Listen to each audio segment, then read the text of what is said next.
Hi, nice to see you again.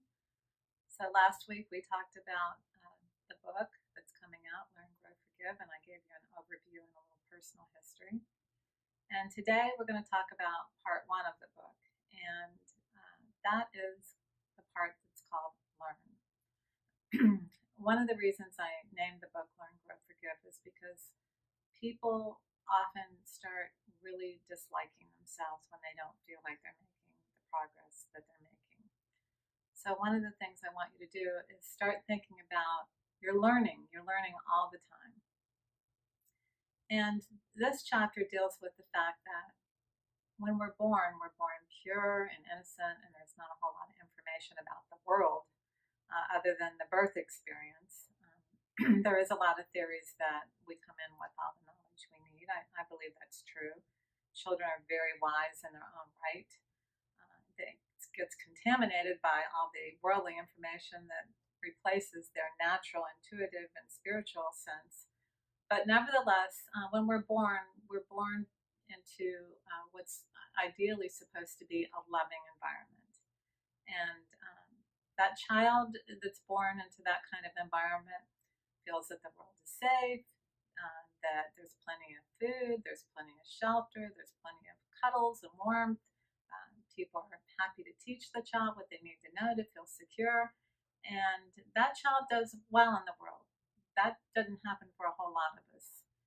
Um, I think I mentioned last week that just on about five addictions, there's 40 million people affected just in this country. So worldwide, there are a lot of people who have begun to substitute that birthright of a loving environment and loving parents and everything feeling good to, feeling not okay and covering that up with different addictions. So, what I've done in chapter or part one, learn, is to explain how our template is formed. So, if you have the kind of experience I just described, you have a very positive template. You have plenty of food, plenty of shelter, security. You feel wanted and loved and cared about, guided and directed. There's boundaries, so you know what the limitations are, but it feels safe. For those of us who had a different kind of template, the either two things happened: either the maternal bond was defective, or the environment in itself was traumatic. So I'm not going to go into a whole lot of detail today, but because I explain it much better in the book. But for a ideal situation with a baby, the mother is really embracing the child emotionally and physically and even spiritually through the loving experience. And that baby, when she's feeding it, they're looking at each other, they're bonding, and that baby is not thinking about, am I going to eat? Is my mom here? Or anything. They're just feeling secure and feeling that warmth of the maternal bond. Things can go wrong, and sometimes parents don't even realize they're doing it. If a mother is like looking at a magazine or smoking a cigarette or talking to someone else on a regular basis while that child is looking up into her eyes for that connection isn't being made. And so as early as, the first nursing or bottle feeding experiences, that baby's not getting that eye to eye contact that is so important in that first bonding experience. And the baby that doesn't get that may be searching for that their whole life through eye to eye contact with people that they don't even hardly know. So that can be a sense of a void, a sense of loneliness and emptiness.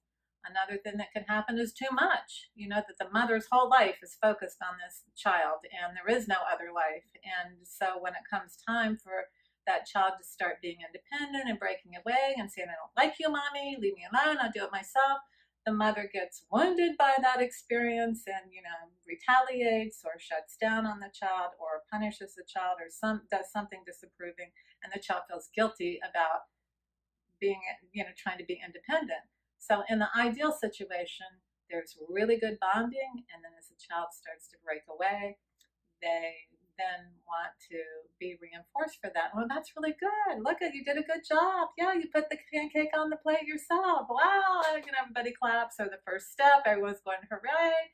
And that child feels empowered to be its own person, which is really important because if we don't have that sense of it's okay to be independent, then we go through life struggling with that issue. So this part of the template, how it shows up is in what's called attachments. There's a lot out about attachments now. Just to keep it simple, when there was a good attachment with your parent, the primary parent, I'm talking about the mother here. There are fathers who fill that role also when the mother is absent. But just for simplification, the mother is what we're talking about here. And that's the biological way it turned out. So there are all kinds of situations where, all kinds of adoptions and everything else, and parents of men and children of men and whatever.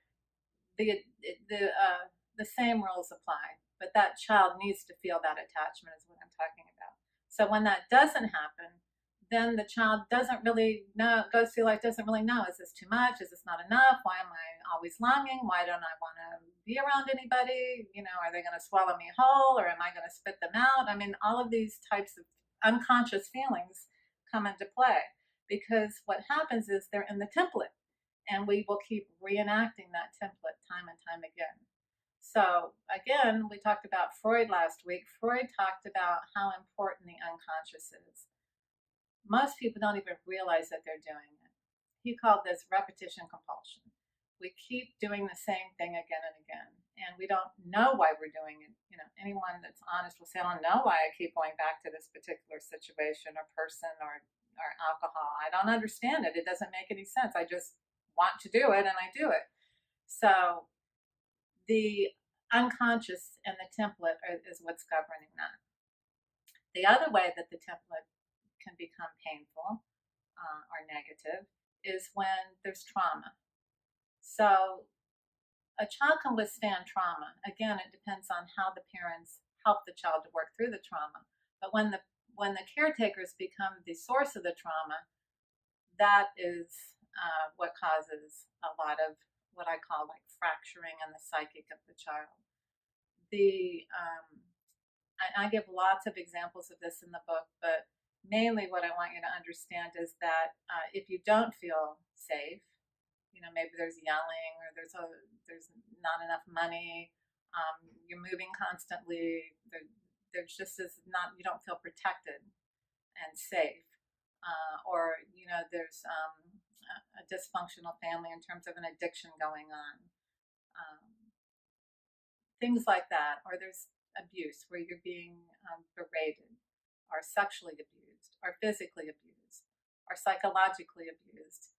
These things that aren't healed early on become also stored in the template, and that affects the self-esteem. So you have this baby that's born and ideally is supposed to develop in such a way that there's safety and security. Those children can take the blows of life. They had someone to explain it to them when they were little, help them to grieve it and get it out, and then they know that they can cope with painful things in life. But the child who's traumatized and not able to heal as it goes along, that all gets stuck in the unconscious, and it affects the person's self-esteem. So the main components of the learn part of this chapter are to help you really dig deeply into all of that. A lot of people go to therapy, go to treatment, and they touch that on the surface. They begin to be, oh, I know, wow, I see what happened. But the healing really takes a lot more work. I often have people in my office, they've had a lot of therapy. I've seen a lot of therapists even who did not realize that they had more work to do. And that's a positive thing, not a negative thing. That's what I keep trying to encourage people, and that's why I call it Learn, Grow, Forgive. It's an ongoing, lifelong process. You will get to the point where it'll just be every now and then, and you'll be able to manage it, and you'll work on it, and that'll be fine. But until you're there, embrace it. Don't fight it. The resistance is what causes the pain and the negativity. Just say, oh, here it is coming up again. And we keep going deeper and deeper and deeper into the well, so to speak. I like to describe this as like a garden. Okay, you're the garden. It's beautiful. It's perfect. It's wonderful. But even the best of the gardens get weeds, and you can't go along with a pair of clippers and just clip those weeds out. They'll come in more and more and more. So we've got to pull these weeds out by the roots, and sometimes there's still some roots in there, the tap roots to the unconscious, I call it. So we want to be able to give permission for those roots to keep getting pulled as long as it takes. We're not putting a time limit on this. So good luck with it, with this part of it. It's the most important part because it will access those early traumas and early memories, and you'll begin to understand, okay, now I see why I'm doing this, or now I see why I don't think this, or I don't feel this about myself, or now I understand. At the end of each chapter in part one, there are exercises that you can do to really help you to access this. And again, don't feel like, okay, I've done the exercises, everything's fine. This is an ongoing process, and so embrace it and love yourself through it. Thank you so much.